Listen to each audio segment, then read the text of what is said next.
Back in the Holy City, the Pope receives grim news about Heather's death. Despite the somber update, he remains composed and reassures his junior that Heather was a devoted, intelligent, and honest girl who will be remembered fondly. He vows that the perpetrator, Garcia Wimbledon, will face justice in due time. The Pope's concern quickly shifts to whether Garcia is collaborating with the Wolfheart Kingdom, and how Church's new poison is working against them so far. Priest Main reports that while the poison worked as expected during the attack on Broken Tooth Forest, where it incapacitated the enemy soldiers before they could fully combat the threat, the results were less effective when used against Wolfheart City. The enemy remained strong and resilient, and Main takes the blame for this failure. The Pope explains that the new poison was derived from demon beasts, and further highlights that there are records of 70 abilities that can counter it, with 30 capable of neutralizing it immediately. Given this, it's not surprising that a large nation like Wolfheart would have a witch with such countermeasures. The Pope shares his worry that if witches can really counter their poison attacks, it might change how people view them in Wolfheart, potentially even making them heroes. And that would be pretty bad news for the Church. He reminds Main not to get too hung up on the losses of their judgment and divine punishment armies, as it might distract them from making important decisions, and they don't want the battle to cool down. But there's a silver lining for the Pope. Garcia and the Wolfheart forces are all gathered in one place, and he is planning to take them all out in one go. The junior has no clue how they are supposed to achieve this, so the Pope just tells his junior to follow him. As they walk through the dimly lit tunnels, a night lights up the area. The Pope shows Main their secret weapon, which was originally intended to be used against powerful demons. It can be put to use now. He calls it City Breaker, and it runs on magic, needing 3 or 4 witches to control it. The Pope explains that the City Breaker has a range far beyond catapults and ballistae. It's incredibly hard for typical city walls to defend against its steel bolts, and it can slice through wooden ships like a knife through cloth. He's confident it'll handle both Wolfheart's city walls and the Black Flag fleet with ease. When Main asks if this weapon was developed by the secret Holy Temple, the Pope says no, and reveals shocking news that it actually came from their enemies, the Underworld's devils. That's why it's been hidden deep within their caves, and he advises Main to keep it concealed and only use it strategically, as they don't want civilians to see the kind of monstrosity it is. The Pope says he's going to assign 2 top-notch pure witches to help out, ensuring Garcia and Wolfheart won't get away this time. Hearing that, Priest Main's face lights up like a kid in a candy store. You see, pure witches under the Pope are the best of the best, with some seriously impressive abilities. Before Main heads out, the Pope tells him to shed the blood of those heretics and avenge Heather. Main quickly responds with a crisp, "Yes, sir." Back in Border Town, Sirius reports to the prince that their current equipment won't handle all the harvest milling. He suggests setting up a steam-powered mill near the Redwater River. The prince agrees, and tells him to send a request to the city hall and draft a plan once the funds come through. Sirius also mentions that 516 people have become free citizens, and their names have been sent to the old man Baroff. With that, Sirius wraps up his report. The prince is quite happy with Sirius's performance, and is confident that Sirius will be valuable in recruiting aristocrats and knights from the fortress, given his impressive manners. Next up is Lady Scroll, representing the education sector. She reports that all the students who finished their basic studies have moved into their preferred sectors, with 5 even applying to the chemistry laboratory. It seems Prince Roland was hoping for more than just 5 recruits, as otherwise the newly built laboratories might end up sitting empty for a while. Even Kyle Sichi, the head of the chemistry department, is concerned about the low number of applicants. The prince then asks Kyle to report on his department's situation. Kyle, who isn't fond of these meetings, makes it clear that he's not into wasting time, and suggests finding a new representative for the department if this is the routine. Kyle Sichi then points out that he needs more personnel. The new assistants are young, but they're quick learners, and basic education seems to have done the trick. He also mentions that if the prince grants him access to Chemistry 201, he might finally come up with a way to manufacture acid on a larger scale. Next up is a guy in glasses, who reports on the infrastructure progress in Border Town. He covers everything from bridges to residences and city walls. Let's not forget about Captain Ironaxe, who reports that the Second Army has finished basic training and is ready to march to Longsong Fortress whenever needed. Aside from the artillery division, all soldiers have now switched to using revolving rifles. With that, the meeting wraps up, The prince thanks everyone for their contributions and announces a raise in their salaries. From now on, department heads will receive 2 gold royals a month, and they'll increase their employees' wages accordingly as well. The prince finally announces the highlight of the day, his plan to expand Border Town into a real city. He's talking about a massive transformation that will stretch the city west to the Badlands, east to Longsong Fortress, and south to the sea. The surrounding mountains will serve as their natural walls, making the city larger than the capital or any city in all 4 kingdoms. He emphasizes that all it will take is hard work and preparation to turn Border Town into a metropolitan marvel that will outshine all others. Once everyone has left, the old man Baroff raises a concern. Despite the recent successful harvest, the treasury is running low on funds. After paying Margaret, the Merchant Guild, and Theo, the finances are tight, with only about 2,000 golden royals left, which is a dangerously low balance. Prince Roland reassures Baroff that income will be forthcoming, because the Margaret Guild is expected to purchase another set of steam engines soon. Also, the high-pressure canisters and hydrogen replacements will need a bit of research from the chemistry department. Once that's sorted, they plan to sell hot air balloons and hydrogen refills. They'll charge 50 royals per refill, with a free refill after every 10, which should provide a steady income stream. Speaking of the chemistry department, Baroff then points out that Kyle Sichi needs to improve his social skills, as he's often quite impolite. The prince doesn't mind Kyle's lack of social skills. After all, scientists aren't exactly known for spending much time in the fresh air. As the night deepens, Kyle Sichi, true to a scientist's nature, is still buried in his studies. He's wrestling with periodic tables and equations, though we don't need to get into the nitty-gritty details. What's clear is that Kyle is working tirelessly, determined to fill the laboratories and figure out how to manufacture acid. His main goal is to earn Chemistry 201 from the prince, although what exactly that entails is still a mystery to us. It seems Kyle has a lot riding on this, and he's pushing himself to the limit to reach his goal. The next scene takes us into a mysterious cave where the witches can be seen exploring. They suddenly stop, and Nightingale asks Sylvie if this is where the tunnel splits. Lightning jumps in with precise instructions, saying they should start at the second door, while Sylvie also adds her 2 cents to help steer the team in the right direction. After a bit of wandering, Lightning points out there's just one last door to check. Nightingale eagerly vanishes from her spot and reappears at the front, urging everyone to move further inside. Sylvie, watching this, can faintly see Nightingale's magic when she disappears, but can't quite capture her figure or movements. She remembers Tilly saying that Nightingale is the most battle-ready witch in the Union she should be aware of. It turns out the prince sent everyone into these mines because there's an old legend about an ancient beast living here. He told them to report back after their trip. Because of the danger, Sylvie reveals to us that Nightingale was specifically chosen for this task due to the legend that these mines were once the nest of an ancient beast and some miners have gone missing. Suddenly, Sister Lucia halts their journey and sits down to examine some ore she's spotted, because she thinks the prince might be interested in it.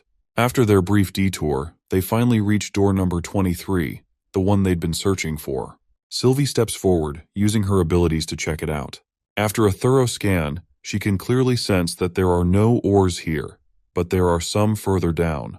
There are 4 tunnels, one of which seems to slope downwards. Lightning is intrigued by the downward slope and asks Sylvie about it. Sylvie responds that it might lead to a deposit. She also seems a bit exhausted, probably from using up her magic. Nightingale then points out that they'll never know unless they investigate further. So eventually, they reach the downward slope, which drops steeply from where they're standing. Nightingale comments that it looks pretty deep, and Lucia, feeling uneasy, mentions that she feels like someone's watching her and suggests they should hurry back once they complete their investigation. Sylvie scans the area once more and notes that there aren't any ores around, so they should probably leave. But then she notices something odd. When she tries to scan the middle path, she can't see anything. Lightning asks what that means, and if Sylvie is just tired from using her magic. Sylvie explains that she's not running out of magic, but rather something seems to be blocking her vision. Nightingale decides to check it out herself and tells the other girls to stay back. However, Sylvie quickly stops her, saying that something could be causing this effect, and going in could be dangerous. Nightingale asks what she means, and Sylvie explains that it seems like there are stones of divine judgment involved. These stones appear to be underground and stretch throughout the area. In the next scene, we see the prince arrive at the underground location with his trusted partners and is utterly awestruck by the sheer magnificence of the giant crystal before him. He turns to his knight and asks if they built the staircase. Knight Carter responds that they did not. It was already here when the First Army discovered this place. He believes it has been here for decades, possibly even centuries. Sister Lightning agrees somewhat, noting that Border Town was established around 70 years ago, so it's unlikely the staircase is related to the town's villagers or the kingdom. Carter adds that Grey Castle didn't even exist 100 years ago, so it seems implausible that anyone from centuries ago could have built it. The prince then reminds them that they do know of a group of people who lived 450 years ago and were forgotten. As the prince takes a closer look at the crystal, he remembers that glowing rocks usually have radioactive or fluorescent properties. But this stone of divine judgment doesn't seem to fit either category. If it were radioactive, the soldiers from the First Army would have been toast within minutes. And it can't be fluorescent since there are no light sources in the cave. Plus, even though these crystals act like prisms, they don't have any of the usual crystalline patterns, so he's totally baffled about how they even got here. Knight Carter is blown away, pointing out that a stone of divine judgment the size of a thumb would be worth a fortune, but something this massive could bankrupt all 4 kingdoms. Nightingale isn't thrilled with Carter's line of thinking, though. She gives him a stern look and asks if he's seriously considering handing it over to the elite just so they can use it to torture witches. Meanwhile, Lightning is fascinated by these crystals. They're the first stones of this color she's ever seen, and if they could bring one back, they wouldn't need candles anymore. But Nightingale reminds everyone that, as intriguing as the crystals might be, they're really just shackles for witches. Still, Lightning wants to take a small piece of the stone as a trophy from her exploration. The prince gives her the green light to go ahead, as long as she isn't too dismayed by it. With that, Lightning tries to crack the stone with a rock, but it doesn't even leave a scratch. Even Knight Carter is surprised because, as far as he knows, divine stones of judgment are supposed to be fragile. Lightning then starts hitting the crystal from different angles, but the result is the same. No scratches, no cracks, nothing. That's when the prince tells Nightingale to give it a try. She bombards the crystal with bullets, but it remains just as shiny and undamaged as ever. The prince is intrigued that even revolvers can't make a dent in the crystal. Carter wonders aloud how the church managed to break it down for sale if it's this tough to crack. Nightingale then points out that these stones should be pulverized with the slightest strength. Anna also chimes in with some info of her own, asking our boy if he still remembers the treasure map. She explains that one of the maps actually points to this location, not the northern mines. The prince is also shocked by this news, realizing that this cave holds a significant amount of these stones, which makes it a part of the treasure place. Once they're back in the office, the prince studies everything with Lady Scroll. He points out that it matches what he remembers, and the southernmost point does indeed align with the northern mines. Lady Scroll adds that if Anna is correct, this map could be one the church left behind while searching for new veins of stones. She's curious about why they would abandon everything after excavating it and building the stairs. The prince reveals that given the high value of stones of divine judgment, this cave certainly doesn't seem like something they'd leave behind. Since they can't go to the city of Tequila right now, he wonders if the answers might only be found when they visit the stone towers. I'm not entirely sure what is going on, but let's hope to soon connect the dots when we further dive into the story. As night falls over Border Town, the new witches chat during their study class. Evelyn asks Sister Candle if the prince assigned her any tasks. Candle nods and explains that he did give her a task. She says he asked her to use her powers on some metallic lumps to keep them solid at room temperature, but she's not sure what he plans to do with them. Candle then inquires about what tasks the prince assigned Evelyn, to which Evelyn reveals that the prince hasn't asked her to do anything specific. She's free to learn whatever she wants. Sometimes he does ask her to sample new booze, and she's given suggestions like adding water or fruit juice, but the prince seems focused on making the strongest alcohol possible. That's when the little girl mentions that the prince must have a reason for his request. But before she can elaborate, their teacher, Lady Scroll, walks in.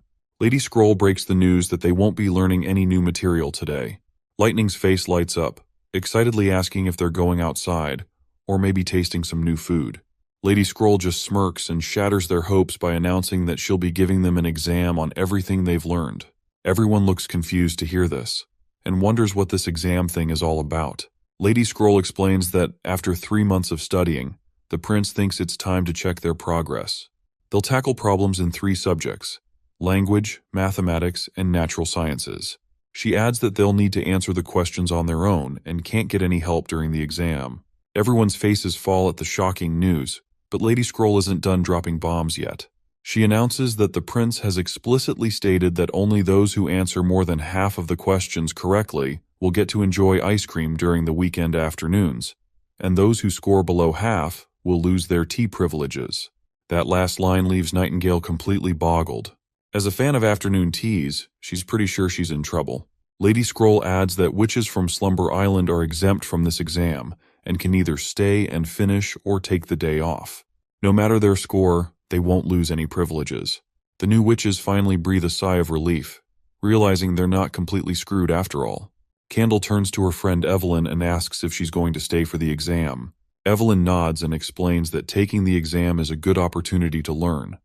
She wants to advance her abilities by gaining more knowledge, and she's been practicing her writing after class with help from Lily and Moon. She figures it's worth the effort to avoid falling behind. Hearing this, the little witch decides to join her for the exam as well. Shortly after, the exam is conducted, and the answer sheets from all the witches are sent to the prince. The prince thanks Lady Scroll for her help, and as he reviews the answer sheets, he's fascinated to find that Nightingale has passed. Well, it seems like the prince is a bit disappointed that Nightingale passed because if she had failed, he was planning to discourage her from eating more sweets during afternoon tea. Nightingale quickly catches on and starts pinching his shoulder, practically telling him not to even think about it. Jokes aside, the prince is genuinely glad that all the witches performed exceptionally well. What's even more fascinating is that 2 new witches also took the test, where Evelyn scored 5 points while Candle scored 36. The prince is especially impressed by Candle, who only attended the course for 2 weeks but still managed to score 60 points. It just proves how witches, both physically and mentally, have a significant advantage over commoners. The next scene shows Lucia practicing hard with the materials inside her pouch. That is when her little sister wanders in and asks why she's still practicing so late. Lucia loses her concentration due to the sudden interruption and gets annoyed at her little sister, telling her to focus on reading the books instead of bothering her. But the little one replies that she can't really understand the words completely. She can only read a bit at a time and wishes she could read and write as well as her big sis. Lucia explains that's why she needs to practice more. She tells her sister that words have similar structures, and you can figure out their meanings from their roots. It's all part of the learning curve.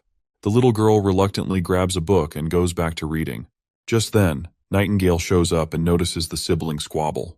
The little girl quickly rushes over to Nightingale with a pleasant smile and says she's just reading some books while her sister is busy practicing. Nightingale then offers ice cream to both sisters, and they eagerly grab their sweet, delicious treats.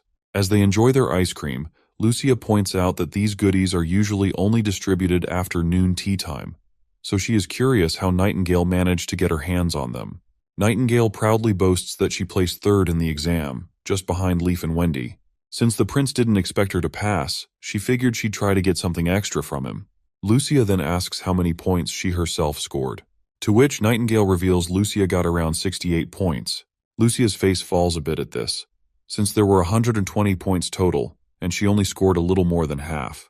As her mood sinks, her melting ice cream starts to drip, and a drop of creamy sweetness lands on her hand.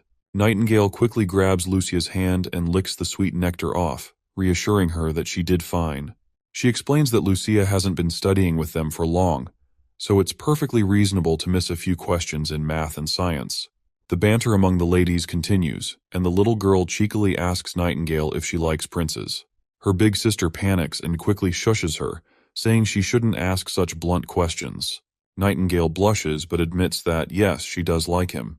The scene shifts to Roland's office, where Lucia presents the ore samples she collected from the northern mine. The prince thanks her for her help, and Lucia says it's all worth it if she can be even a little bit helpful to him. As the prince examines the ores, Lucia's thoughts drift back to Nightingale's confession. She admits to herself that she doesn't really understand romance or whatever it is, but the idea of a witch being interested in the prince seems impossible to her. She thinks it's best if witches keep their feelings to themselves and not let others know. Meanwhile, the prince finishes examining the ore and tells Lucia that he'll have Sishi take a look at it. He suggests that Lucia keep practicing her abilities at the mines and to ask Anna if she needs any help with anything. Lucia feels a bit confused that even the prince can't identify the ores. But then the prince calls her name, and she perks up at the sudden attention. The prince congratulates her on passing the exam and reveals that she placed 9th with 68 points. He acknowledges that it's impressive to perform well after only studying with everyone for a month and encourages her to keep up the good work. Lucia brightens at the praise and agrees with a big smile, feeling more motivated and happy about her progress. After a while, the prince lets out a sigh, feeling disappointed that he couldn't identify the ores in the mine even after purifying them. He realizes there's still a huge gap between engineering and geology, and wonders if he should leave it to the alchemist, as chemical experiments are more reliable than observing things with the naked eye. Also, he does not have any time to stress anything, since it's already time he starts planning countermeasures for the months of demons. Suddenly, a reporter rushes into the office with an urgent report. There's a secret letter from the capital. The prince asks who sent it, and the reporter says there's no signature. The prince opens the letter and sees that it's unsigned and written in an unrecognizable handwriting. It doesn't take him long to deduce that this secret letter must be from Theo, who has done a good job hiding his identity. As the prince squints at the text, he reads that an army of 1,000 strong has left the capital and is heading towards the western region. The next scene opens to the resounding claps and cheers from the audience, celebrating the stellar performance of the stage actors.